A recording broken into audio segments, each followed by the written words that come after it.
What does it mean to be trans femme? Trans feminine people are people who were assigned male at birth, but identify more with a feminine identity. So trans femmes are just men who are feminine? Why do they need a label? Why can't we just call them men? Can men not be feminine, since we have to call them trans femme? What's trans about them? A lot of trans femmes use they, she pronouns. And today I want to talk about a well-known trans activist called James. My boyfriend watches all of my videos except the ones where I react to James. My boyfriend thinks he's so horrible. Why, you might ask? Well, here's James. Hi, I'm James, and it wasn't until TikTok that I realized my facial hair, of all things, was so controversial. Folks have tried to weaponize it against me in attempts to discredit me for my gender, but I just don't think facial hair is a gendered thing. Lots of folks have it, me included, and sometimes I want it there, and other times I want to shave it off, because I'm gonna do a show, or I'm gonna go kiss a cute boy, and I don't want to scratch him. This Pride, they're also helping me remind myself that it's my gender and my rules, and that includes my facial hair. I'm just as non-binary with or without it, and my Harry's razor helps me feel like me. Happy Pride! I'm so confused. Does facial hair define you and your gender, or doesn't it define you and your gender? This is what I hear constantly from the community. I always hear, this thing is so important to me. It affirms me more than anything else, but it doesn't define gender at all. Like what? How does that make sense? You know, the beautiful thing about gender and sex, same thing. There are no rules. Meaning you can do whatever you want. As a biological male, as a man, same thing. You would still be a man, still be a male. You can dress however you want, as a female, as a woman, same thing, and you would still be a woman and a female. But if you live in fantasy land, there are a bunch of rules. Then you can be non-binary, gender fluid, or gender neutral, in other words. But that has nothing to do with reality. It's just like when we all had imaginary friends when we were kids. They felt real to us, but they weren't. But what's embarrassing is, you're an adult. At least children have an excuse. They're children. It's okay for them to play. It's a little bit weird when a grown-up does it. It's a little bit weird and inappropriate for adults to gaslight others, saying what you're seeing, what you're hearing is not a man. I'm non-binary. I'm a trans femme. If all you see is a feminine man, you're transphobic. The only people who make up rules about what men and women can and can't do are trans activists like you. Yes, I did go to the biggest gay sex party in New York City on the Saturday night of Pride because I'm gonna enjoy my one life. Real talk for a second. I have been noticing that these spaces, these like gay male spaces that I used to thrive in, feel very different to me now that I'm medically transitioning. I used to be able to just fit in quite nicely, and I felt like I could just kind of tuck away all the things about me that were non-binary and femme presenting in order to be desirable in those spaces. And I think a lot of that was because I just didn't want to give up being desired by men, and that's the way that I have historically been desired by men. Oh my god, why is that?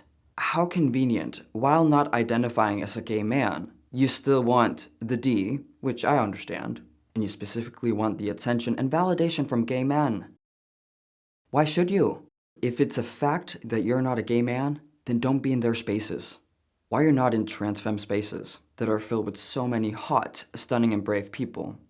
His experience being in gay male spaces just proves that no matter what he claims to be, no matter if he's microdosing on estrogen, society still sees him as a man. No one gets turned on by other people's gender identity.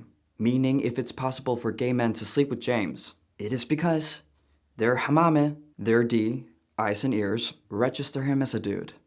Gender is not dictated by your genitals when you're standing naked in like a loft in Midtown with a bunch of dudes. Like, people's first instinct is not, that's a non-binary. Now it's different, like, my boobs are growing, like I'm, you know, the nails are kind of a permanent fixture. Sometimes I do ponytail instead of like a man bun because I just don't want to conceal these parts of myself anymore. Aw, good for you.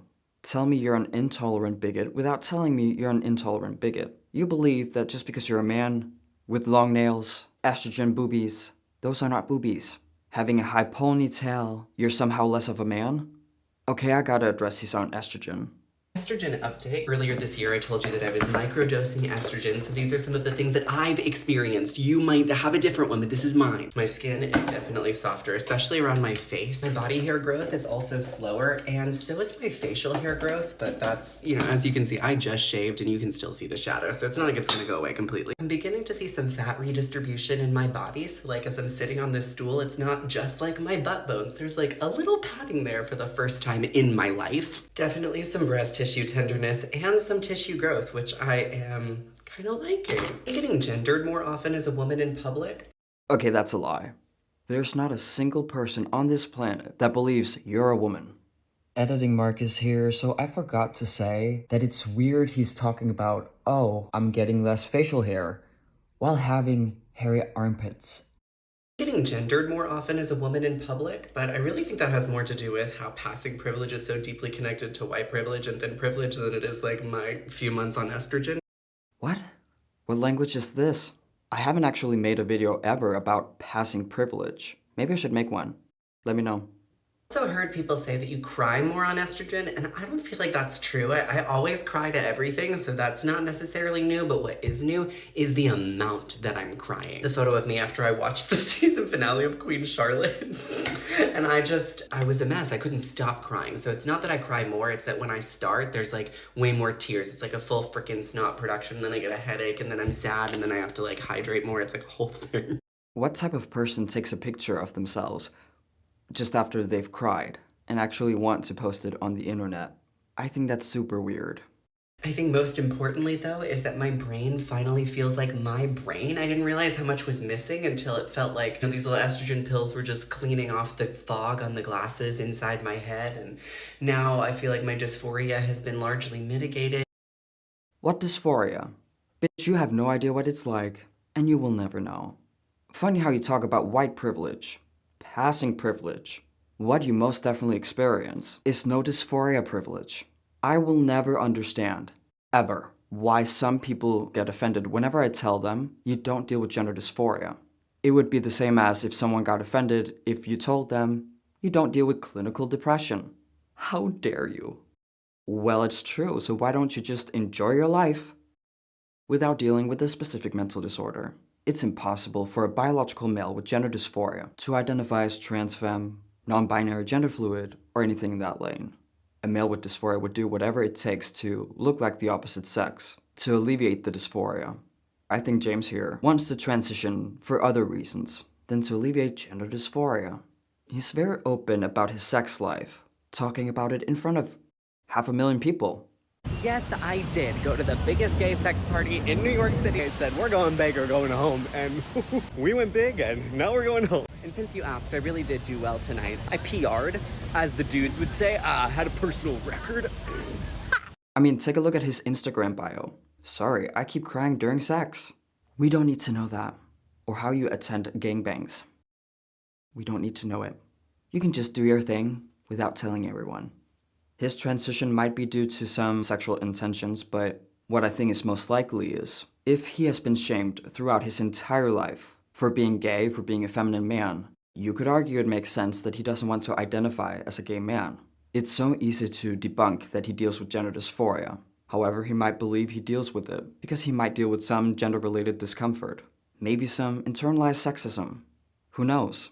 And it doesn't make sense to me that people like James claim that they're being their authentic selves, when in reality, all they've done is listened to their childhood bullies. Men can't wear dresses and be feminine. And then people like James are like, okay, I agree 100%. I'm not a man. I am feminine, I want to wear dresses, so I must identify something else but a man, because men can't wear dresses. How's that being authentic? Look, I don't like very socially conservative people either, who can't tolerate masculine women and feminine men. But I don't walk around saying the same things as them and affirm their beliefs. Not only are non-binary people affirming these bigots' beliefs, they identify as these bigoted opinions. Literally. There are a million ways to be a man and a woman, but there are not a million genders.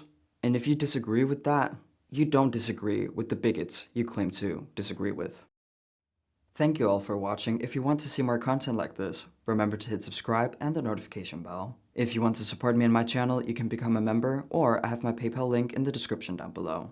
Follow me on social media. I love you and I cannot wait to see you in the comments. Peace out.